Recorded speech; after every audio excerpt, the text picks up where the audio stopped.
나는 올해 쉰둘이다. 지금은 낡은 원룸 전세 살면서 라면 2개 끓이는 것도 눈치 보는 인생이지만 사실 30대 초반까지만 해도 잘 나갔다. 건설 현장에서 반장으로 일했고 한 달에 600 넘게 벌던 시절이었다. 그때만 해도 나는 돈이 항상 다시 들어오는 줄 알았다. 인생이 이렇게 뒤틀릴 줄은 상상도 못했다. 내 인생을 바꾼 건 33살 여름, 현장 대리였던 종우가 술 한잔 하다가 말했다. 형님, 강원랜드 한번 가보이소. 한 번만 맞으면 한 달치 월급 그냥 나옵니다잉. 그 말이 이상하게 꽂혔다. 처음엔 그냥 구경만 하자며 따라갔다. 근데 그 초심자의 행운이라는 게 정말 있더라.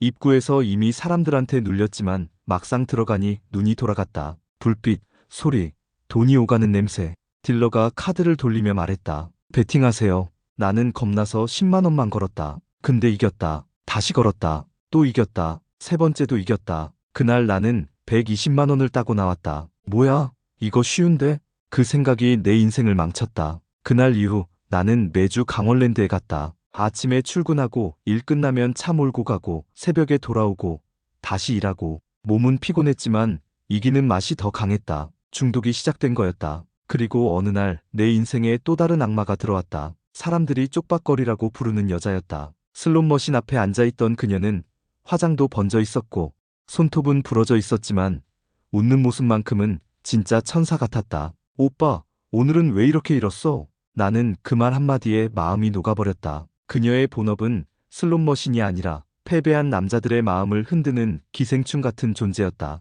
근데 그때의 나는 그걸 몰랐다. 아니, 알았는데도 외로워서 모르는 척했다. 그날 그녀가 말했다. 오빠, 오늘 나랑 술 한잔하자. 그리고 나는 그녀와 하룻밤을 보냈다. 지금 생각하면 몇백만 원짜리 값비싼 잠자리였다. 술값, 방값, 선물값, 잃은 돈까지. 그녀는 나를 뜯어먹고 사라졌다. 나는 그걸 다음 날에서야 깨달았다. 그런데 이상하게도 그 뒤로 더 미쳐갔다. 모욕감과 허무함이 나를 또 강원랜드로 몰아넣었다. 언젠가 한 번은 복수해야 한다는 생각에. 그리고 진짜로 그 기회가 왔다. 주말 밤 사람들로 꽉 찬 슬롯머신에서 내가 앉은 기계가 이상하게 느낌이 좋았다. 내 손이 버튼을 누르는 순간 화면이 휘몰아치며 돌아갔다. 그리고 갑자기 음악이 크게 울렸다. 잭팟. 주변 사람들이 와하고 몰려왔다. 액수가 뜨는 순간 나는 숨을 멈췄다. 8천, 정확히 8천만 원이었다. 나는 그대로 얼어붙었다. 사람들이 박수치고 직원이 와서 확인하고 돈이 들어오는 그 순간 나는 내 자신이 신이 된 줄 알았다. 드디어 복수했다. 이제 끝났다. 앞으로 조심하면 된다. 근데 그 생각은 늘 그렇듯 단 하루도 안 갔다. 돈을 쥐고 호텔방에 들어갔을 때 나는 거울을 바라보며 중얼거렸다. 이게 인생 역전이다. 하지만 웃기는 건 그날 밤 나는 잠을 한숨도 못 잤다. 왜냐면 내일 또 따면 어떡하지? 그 생각 때문이었다. 그 다음 날 나는 어김없이 다시 카지노에 들어갔다. 그리고 잭팟으로 딴 8천만 원 중에서 5천만 원을 그 자리에서 날려버렸다. 패턴은 늘 같았다. 처음엔 작은 베팅, 조금 따면 베팅을 키우고 지면 뺏긴 것 같아 다시 걸고 지면 또 걸고 결국 내가 잭팟으로 따낸 8천만 원은 일주일 만에 흔적도 없이 사라졌다. 그때는 몰랐다. 그 8천만 원이 내 평생 마지막 행운이라는 걸. 그게 나를 마카오까지 끌고 갈 시작 신호였다는 걸. 그리고 결국 20억이라는 숫자를 만들어낼 씨앗이었다는 걸. 나는 그렇게 첫 지옥문을 열고 있었다. 아무도 나를 말리는 사람은 없었다. 그리고 나도 멈출 생각이 없었다. 잭팟으로 8천만 원을 날린 뒤 나는 잠시 정신을 차린 줄 알았다. 근데 사람 마음이 그렇더라. 돈을 잃었다고 멈추는 게 아니라 잃었으니 더 벌어야 한다. 이 병든 생각이 나를 잡아먹기 시작했다. 40대에 들어서면서 현장 일이 바빠졌고 돈도 예전보다 훨씬 많이 벌렸다. 월 900. 돈이 손에 잡히는 만큼 도박도 더 깊어졌다. 강원랜드는 이제 내게 작은 물이었다. 가도 가도 재미가 없고 사람들도 똑같고 패턴도 똑같았다. 나는 더 큰 물을 찾기 시작했다. 그 시점에 한참 같이 다니던 도박 친구 병태가 말했다. 형님, 마카오 가보셔야죠.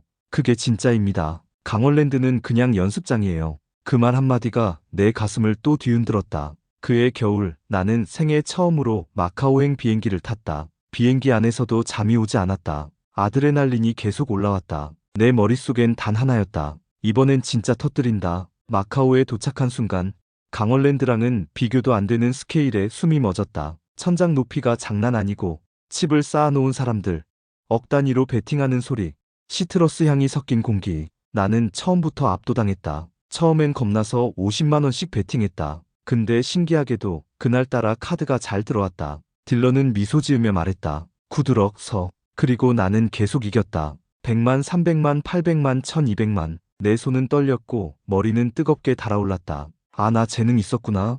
강원랜드는 내 무대가 아니었어. 이 착각이 내 목을 조를 줄 몰랐다. 그날 새벽 나는 총 3200만 원을 이겨서 호텔방에 올라왔다. 샤워하면서도 웃음이 멈추지 않았다. 거울 속 내 얼굴이 승부사의 얼굴처럼 보였다. 아직까지 안 터진 행운이 오늘 터졌구나. 그날 나는 거의 미친 사람처럼 웃었다. 다음 날도 카지노로 내려갔다. 어제 이겼던 테이블 딜러가 나를 보고 반갑게 인사했다. 그 순간 기분이 또 좋아졌다. 맞다. 그런 작은 인정 하나가 도박 중독자를 더 깊은 구덩이로 끌어당기는 거다. 그날 역시 나는 이기기 시작했다. 200만, 500만, 900만. 칩이 쌓일 때마다 심장이 두근거리고 아, 오늘도 터지네.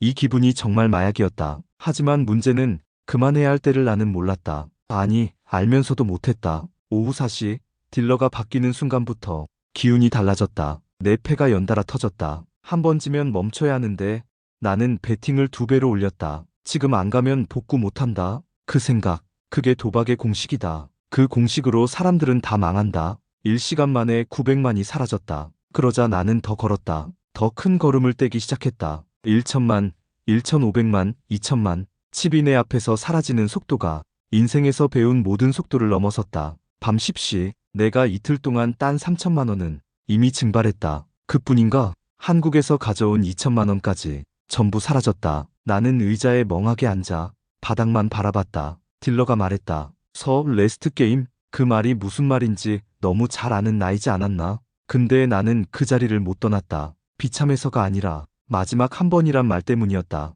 나는 남은 현금 300만 원 전부를 올렸다. 딜러가 카드를 돌렸다. 9대 7. 내가 졌다. 그 순간 심장이 툭 하고 내려앉았다. 내 인생에서 가장 조용한 패배였다. 소리도 안 났다. 감정도 없었다. 그냥 기계처럼 자리에서 일어났다.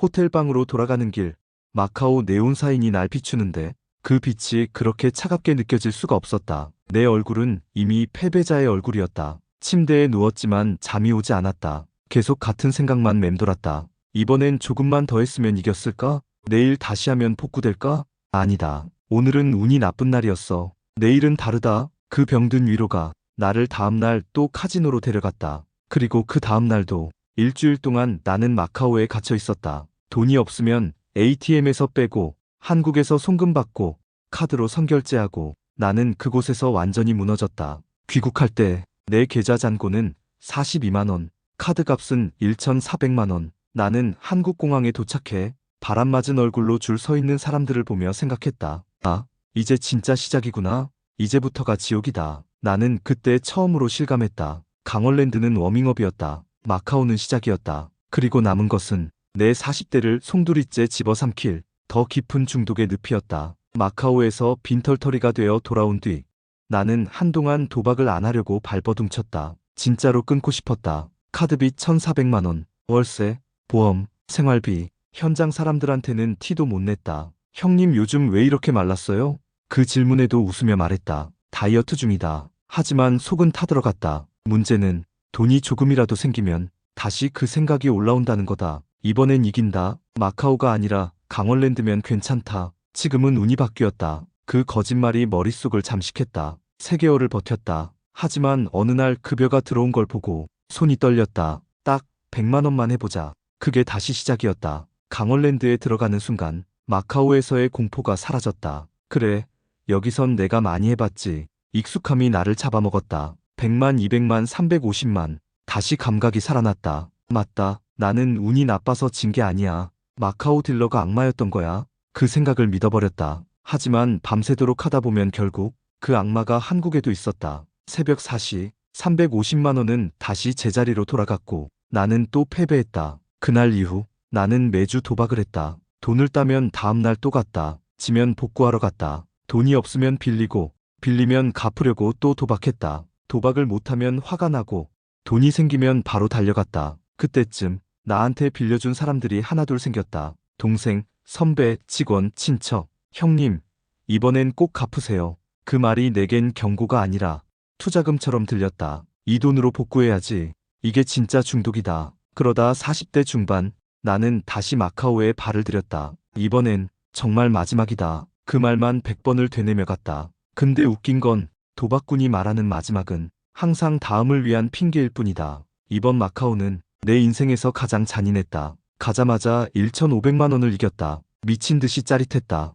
드디어 운이 돌아왔다. 그런데 딱 30분 만에 1,500만 원이 사라졌다. 그리고 500만 원 더, 그리고 1,000만 원 더, 순식간에 마이너스가 됐다. 나는 이성을 잃었다. 칩을 집어 던지고 욕을 하고 싶었지만 그럴 수도 없었다. 감시가 사방에 있었다. 나는 결국 예금, 비상금, 카드, 그리고 한국에 있는 친구한테까지 전화를 걸었다. 급한 일 생겨서 그런데 300만만 아니 500만만. 그 전화는 내 인생에서 가장 수치스러운 순간이었다. 일주일 동안 나는 총 7천만 원을 잃었다. 돌아오는 비행기에서 창밖을 보며 울었다. 남자라서 우는 게 아니라 사람이 무너져서 울었다. 한국에 돌아와 통장을 열어보니 잔고는 12만 원, 카드값은 3,500만 원, 빌린 빚은 2,800만 원. 그리고 그 순간부터 지옥이 시작됐다. 전화벨이 울리면 가슴이 벌렁거렸다. 모르는 번호가 뜨면 숨이 막혔다. 밤마다 언제 갚냐는 메시지가 날아왔다. 사람들이 나를 피하기 시작했다. 현장에서도 신뢰가 무너졌고 나는 결국 일을 잃었다. 40대 후반 나는 마지막 선택을 했다. 마지막이라는 말은 항상 거짓인데 그땐 정말 마지막이었다. 왜냐면 남은 게 없었기 때문이다. 나는 빌릴 데가 없어서 카드로 내 손 댔다. 이건 사람의 마지막 자존심도 함께 가져가는 빚이다. 그 돈까지 모아 강원랜드로 갔다. 오늘 끝내자. 정말 끝내자. 내 속삭임은 기도인지 절규인지 나도 몰랐다. 그날 밤 도박장 불빛 아래에서 나는 모든 걸 잃었다. 모든 돈, 모든 신뢰, 모든 인연, 그리고 내 40대 전체. 집에 돌아오니 벽지에 찢어진 흔적, 부서진 선풍기, 싱크대 위 라면 봉지 2개. 그게 내 인생의 잔해였다. 나는 무릎을 꿇었다. 숨이 턱 막혔다. 눈물이 멈추지 않았다. 그리고 처음으로 말했다. 제발 그만하자. 이제 진짜 끝내자. 그때 내 총 빚은 정확히 20억 4,700만 원이었다. 그 숫자를 보고 나는 머리가 하얘졌다. 20억, 집 2채가, 사람 인생가. 나는 도망치듯 도시를 떠났다. 모든 연락을 끊고 시골 원룸으로 내려갔다. 일당 12만 원 받으며 삶을 다시 이어붙였다. 지금 여전히 갚아야 할 돈이 산더미다. 그래도 한 가지는 확실히 말할 수 있다. 도박으로는 단 한 사람도 이길 수 없다는 걸. 도박은 내가 죽을 때까지 이겨낼 상대가 아니라는 걸. 나는 이제 조용한 새벽에 라면 냄비 올리며 생각한다. 그래도 지금은 산다. 아직은 숨쉬고 먹고 일하고 거짓말하지 않는다. 이게 내가 20억을 잃고 얻은 유일한 평온이다.